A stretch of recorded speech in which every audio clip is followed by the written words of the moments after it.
ભાવનગર જિલ્લાના ગારિયાધાર તાલુકામાં વરસાદી તારાજીને લઈને 8 દિવસ થઈ ગયા છતાં હજુ સુધી પણ શ્રમિક પરિવારોની મુશ્કેલી જેમની તેમ છે।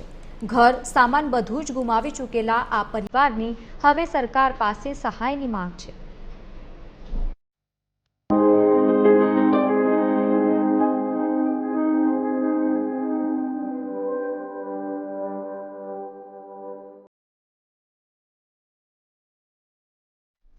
નથી રહેવા માટે ઘર કે નથી ખાવા પીવાનો કોઈ સામાન। સ્થિતિ એટલી ખરાબ કે જાય તો જાય કહાं। આ શ્રમિક પરિવારો ગારિયાધારના કબીર ટેકરી વિસ્તારમાં રહેતા હતા, પરંતુ કુદરત એવી રૂઠી કે ભારે વરસાદ વરસ્યો।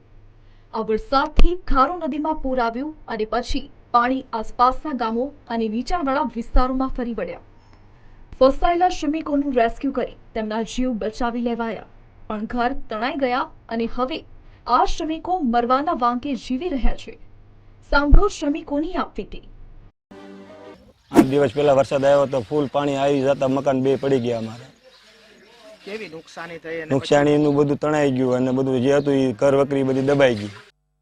વરસાદ બહુ હતો તો તે દિવસે મેં આમ રાત તો કાઢી નાખી, પણ દિવસના જરી જરી વરસાદ શરૂ થયો એટલે બધા માણસો બધા મેં જીવ બચાવીને બહાર નીકળી ગયા અને સામગ્રી બધી અમારી અંદર વહી ગઈ। તે દિવસે વરસાદ આવ્યો અચાનક એવો, અને આમ ગાય ગા ખારાનું પાણી આવ્યું નદીનું, એટલે પછી કડકડી આમાં પાણી ઘરમાં થઈ ગયું, એટલે અમે ધોળીને બહાર નીકળી ગયા। ધોળીને બહાર નીકળે તો મકાન પડી ગયા। અમારું બધું તણાઈ ગયું અહીંથી, ઘર વખરી। અત્યારે કા ખાવા પીવાનું આ કા વખત નમળે, અત્યારે શું કરીએ? અમારી મજૂરી અમે કરીએ છીએ તો એ મહિના દીધા કાંઈ હાલતું નથી। હાવ બેઠી છો ભાભાથી કાંઈ થતું નથી। આ શ્રમિકોનો રોજીરોટી કમાવાનો સામાન પણ તણાઈ ગયો। આ સ્થિતિમાં હવે તેમને સરકાર પાસે સહાયની આશા છે, તો નગર સેવકનું કહેવું છે કે સર્વે કરાશે અને બનતી મદદ કરવાના પ્રયાસ કરાશે।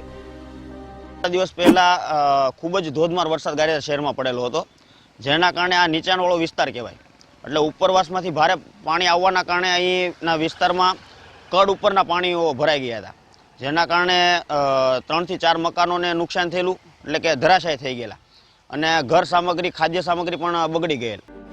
મેઘરાજાના કહેરથી ગારિયાધારના શ્રમિકોના હાલ સૌથી ખરાબ છે, ત્યારે આશા રાખીએ કે આ અહેવાલ બાદ સરકાર આવા ગરીબ લોકોની મદદે કોઈ પગલાં ભરે, જેથી તેઓ ફરી એકવાર જિંદગી સામે જંગ માટે તૈયાર થઈ શકે। ભાવનગરથી અલ્પેશ ડાભીનો રિપોર્ટ, TV 13 ગુજરાતી।